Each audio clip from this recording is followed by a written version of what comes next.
បានក៏មកទឹកបោះសត្វអស់គ្នាគណៈពេលនេះស្មារតីនៅកំពុងតែនៅក្នុងក្នុងជែកនៅក្នុងជែកហើយតម្រើងមកគឺមកបេះផ្លែភៀវតែអត់មានផ្លែភៀវដែរវាបេះអស់ហើយទៅកាប់តអស់ទៀតទៅដើរមកវិញតែទេក៏ដល់ហើយភ្លៀងទៅញឹមហើយភ្លៀងទៀតភ្លៀងឥឡូវយើងធ្វើដំណើរចុះទៅវិញហ៎យើងយើងទៅវិញដោយសារអត់មានហើយនៅកំពុងពេញភ្លៀងទៀតភ្លៀងខ្លាំងហើយនៅលើកពូលភ្នំហ្នឹងសក់ស្ដាយតែខ្លាំងយឺគឺសត្វព្រៃទីភាពឲ្យមើលណានៅក្រៅប្រទេសអីអត់ដែលឃើញនេះដើមព្រិចនេះហើយផ្លែគុយក៏អស់ផ្លែនេះក៏អស់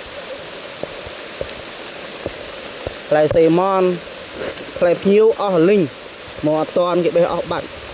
ឥឡូវមេឃកំពុងតែភ្លៀងឥឡូវពីមុនចុះទៅវិញហើយនេះគឺសភាពនៅលើកំពូលភ្នំចុះខ្នាងជែកស្ថិតនៅឃុំសាយបក់ស្រុកកខេត្តពោធិ៍សាត់ណាហើយថតកំពុងថតនេះកំពុងភ្លៀងខ្លាំងធ្វើដំណើរ